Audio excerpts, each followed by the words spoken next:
Kamusta ang ano? Ang bakasyon. Ayos mo Balita ko kasi nagpa Laguna o Cavite. Naglabas po. Naglabas ayos man, okay man doon. Saan lugar ka pumunta? Sa Cavite po. Tas pagkatapos po ng buwan, nag-uwi din po ako. Anong mga ano mo doon? Sinong mga kasama mo pagpunta doon ba? Sinong mga naghikayat sa'yo para pumunta doon? Ikaw ba? Kaibigan ko po. Kaibigan Pero pag papunta ko po doon, ako lang po. Kasi andun man na sila. So ako nagsunod na lang po ako doon. Ano ba yung mga ka-eskwela mo, Tina? Yung iba po. Yung iba, marami ba kayo?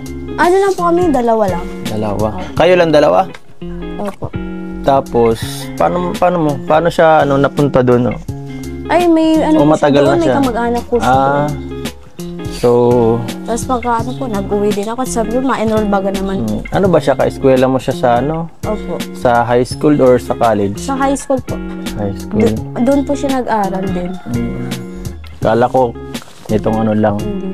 So, anong mga ginawa niyo doon? Nagtambay ka lang ba doon o kinay? Nag-work din po ako doon. Work sa Cavite po. Anong klaseng trabaho mo? Sa restaurant po. Restaurant kung patuloy. Kaso nga po nag-isip po kasi maaral pa baga po. Anong klaseng mo Tina doon trabaho? Yung parang waitress po sa baga. Sa restaurant po baga. Okay man, di mo siya masyadong mapagod at pag may tao, syempre, sige lang handle mo ng mga tao doon. Pero pag wala naman po, pwede ka naman mag-upo-upo. Kasi sabi ko, babalik na muna ako at ma-enroll na naman. May na-realize ka ba nung pumunta ka doon? Na-realize ko po yan na. Ganito pala pa nagtatrabaho sa malayo. Iba din sa lugar nyo kaysa sa malayong lugar din na. Ay, ganito pala na iba pala sa mismong lugar mo kaysa sa kasi wala kang mag-anak. Tapos dito meron. Siyempre mas ma-realize ko na ang hirap pala na wala ang family mo na nasa malayo pa. Tapos lalo akong first time mo baga kuya. Tapos sabi ko, mas naisip ko na lang na mag-aral na lang ako kaysa magtrabaho muna kasi ang pagtatrabaho na dyan lang. Pag nakatapos ka, tsaka mo yung pagtatrabaho na yun. Pag-aaral, mas maigi na mas makatapos na muna kaysa magtrabaho.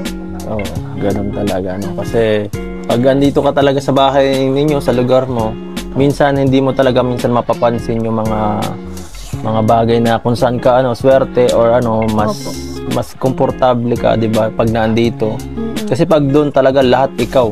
Sa pag mo nang asikaso sa sarili mo. Dito kahit gulay-gulay lang makakahanap ka. Kung nasa Manila ka, wala, lahat sa'yo. Lahat bili mo.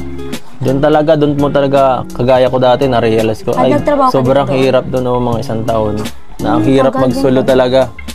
Kaya nung ko doon, natuto talaga ako na pagbutihin ko habang bata pa ako. Yun ang mga regrets ko, isa sa regrets ko talaga sa buhay ko.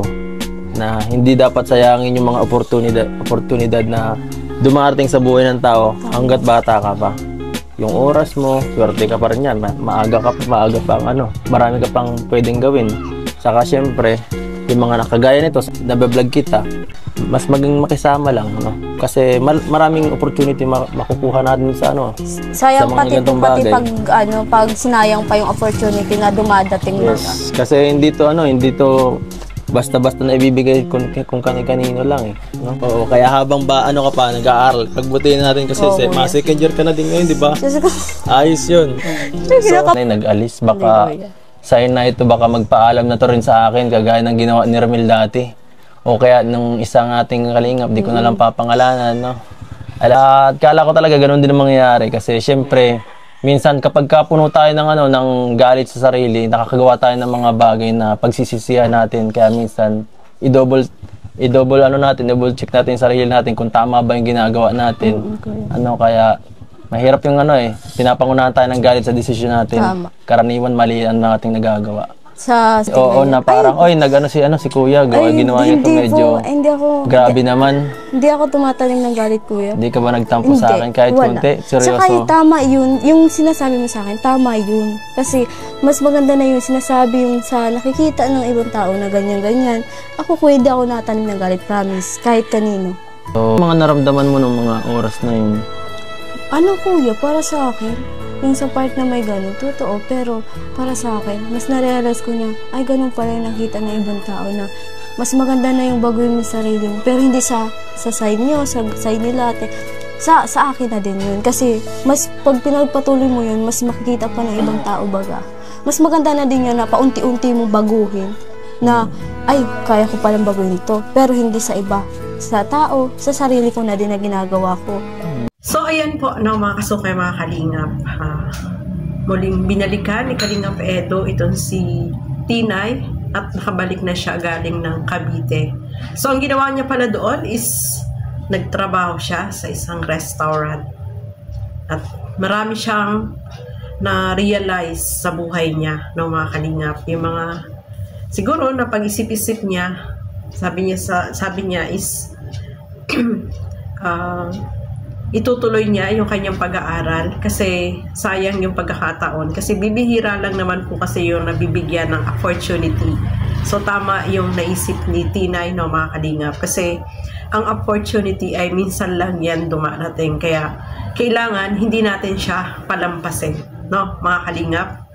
So, naisip niya na bumalik siya para mag-enroll at ipagpatuloy yung kanyang pag-aaral. At marami daw siyang na-realize, no, mga kalingap, na yung mga pagkakamali niya, na ginawa niya, ay naisip niya at napansin ng mga viewer na talagang nagbago nga siya ng ugali. Pero sabi niya sa sarili niya is babaguhin na niya yung mga pagkakamaling nagawa niya. So tama naman yun, no, mga kalingap.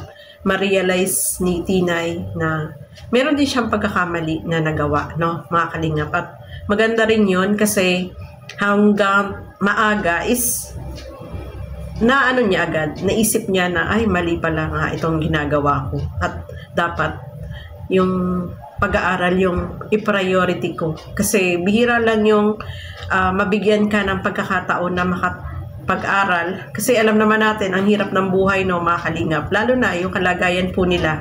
Talagang hirap na hirap yung family niya. Nangungutang yung mama niya.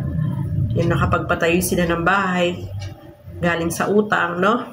So, talagang nandiyan si Kalingap Edo na tumutulong sa kanila, sa kanya, para makapagtapos siya ng pag-aaral. At meron ding sponsor na tumutulong sa kanya. Ang nakakalungkot lang, mga kalingap, is nabawasan po siya ng sponsor dahil sa ipinakita nga niyang ugali. So, binigyan siya ng second chance, no? Kasi nung una, talagang kahit yung sponsor is gusto na talaga mag-give up lahat ng yung mga sponsor niya. Pero, sabi nga ni Kalingap Edo, ibigyan natin ng second chance, no? So, sana itong second chance niya is wag niyang sayangin. Mag-aral siya maigi, ipakita niya sa sponsor na hindi sayang yung ibinibigay na tulong sa kanya, no, mga kalingap. Kasi, syempre, pinapag-aral ka, dapat suklian mo ng maayos naman, no? Yung mag-aral ka ng maigi. Kasi, ito naman yung way na gagawin mo para maibalik mo naman at matuwa naman sa iyo yung mga sponsor na tumutulong sa iyo. So yun ang gawin ni Tinay, no, mga kalingap. Muntik na siyang mawala as a scholar ni Kalingap Edo, pero binigyan lang siya ng second chance, no, mga kalingap. Kaya pagbutihin niya yung kanyang pag-aaral, ibigay niya yung best niya. At sabi nga niya is unti-unti yung mga pagkakamali niya ay babaguhin niya. So tama yung Tinay, no, na pag-isip-isip mo na may mga nagawa ka ring pagkakamali at iwasto mo yung pagkakamali na yun.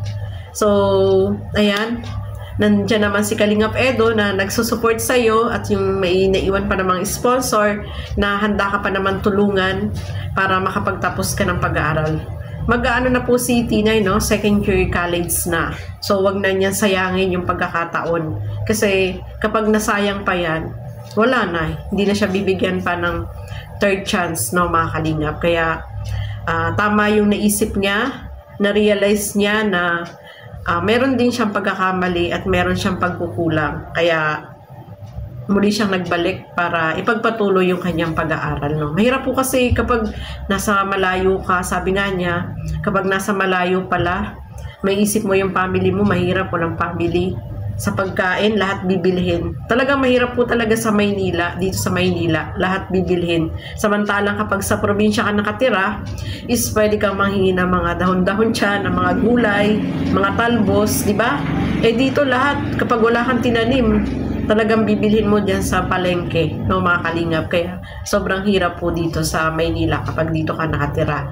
Kaya napaka-blessed pa niya na nandoon siya sa lugar nila kasi nandiyan si Kalingap Edo na tumutulong sa kanya, nagsusupport para matugunan yung kanyang pag-aaral. Kaya gawin na lang niya yung best niya para maipakita niya na deserve naman talaga siyang matulungan, no, mga kalingap. So, ayan po, mga kasukay, mga kalingap.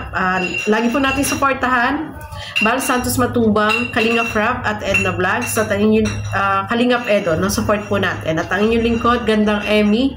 Sa mga hindi pa po nakapag-subscribe, please subscribe and please hit the notification bell para lagi po kayong updated sa aking mga ina-upload na mga reaction video. So hanggang dito na lamang po muna. Bye-bye and God bless po sa ating lahat.